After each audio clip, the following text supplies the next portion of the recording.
This afternoon, the Government is asking us to vote confidence in it, and we in Labour cannot do that.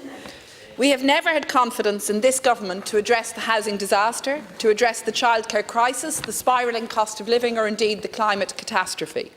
In 2020, we did not support the election of the Taoiseach, and now we believe in the need for change, for a change of government, because we believe that the project of Fine Gael, Fianna Fáil and the Green Party has been unsuccessful. Despite their stated aims, they are simply not delivering the desired and necessary outcomes or results. On Fianna Fáil, it has long professed it is the party of home ownership and house building. Yet since this government took office, we know the housing crisis has deteriorated. Rents have increased by 15%, house prices by 22%, homelessness by 19%, with over 3,000 children and over 1,300 families now homeless. That's without mentioning those who do have homes, but fear that they will collapse due to mica, pyrite or construction defects.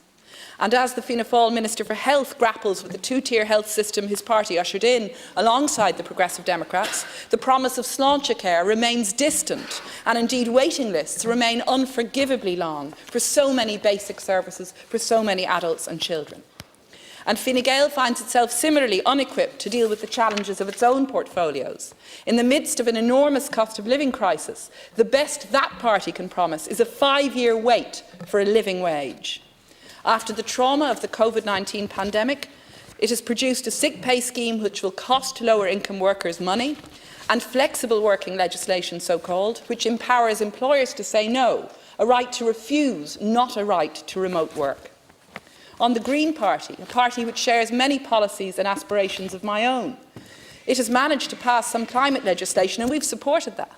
But it is incapable, it appears, of pushing its own government colleagues to meet those legally binding targets. And so we see a standoff on agriculture emissions and on peat, all the while the countdown to climate catastrophe keeps ticking. In childcare, the government has bound itself to examine the introduction of a universal public scheme by the First Five funding model, and that's welcome. But that does not appear to be on the horizon, despite ongoing poverty wages for those working in the sector and exorbitant costs for parents. So inequality in Ireland starts the day a baby is born, and that should not be how it is in a republic. This country deserves a government with the imagination to do better, a government that can be relied on to act in the common good for all its people, that will build affordable homes on public land, that will lead the charge on climate justice and a just transition, and that will bring about a genuine Donna O'Malley moment to ensure universal public childcare and early years education for our youngest citizens and people.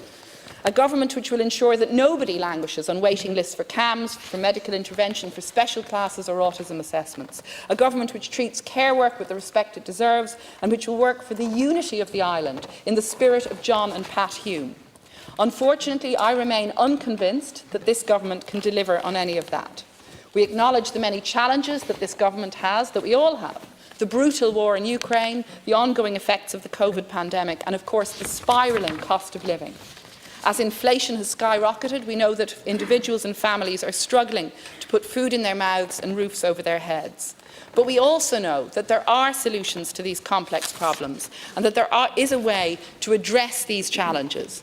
And we believe in a Labour vision, a constructive and alternative vision for change, based on a centre-left, social democratic philosophy and set of principles, based on the introduction of key measures, genuinely free education, genuinely free childcare and early years education, windfall profit taxes on energy companies, immediate increases in the minimum wage and social welfare rates, a rent freeze and new measures to drastically reduce rents and to ensure the building of more homes as a matter of urgency. We offer that alternative vision, and we offer a vision on climate justice and on a just transition also. And I should say that something which is notably absent from the no confidence motion brought by Sinn Féin is a mention of climate, a strange omission not to include anything on climate in that motion.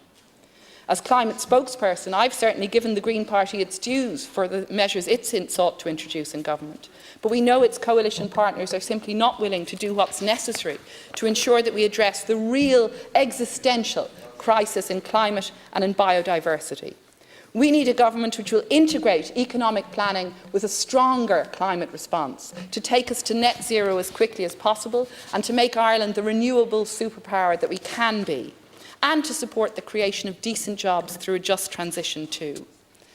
Last Count Corla, there's a really pressing case for change. The reality is that younger generations in Ireland are now growing up worse than their parents who came before them, that young people are locked out with no prospect of secure, affordable homes, that workers on low pay and in precarious conditions are struggling to get by rather than getting on. We know that Ireland needs a pay rise, and we know that the state can and must deliver a new social contract with real change offered on housing, on care, on climate and on more. We need to build an equal, sustainable Ireland, contributing proudly to our European and international future.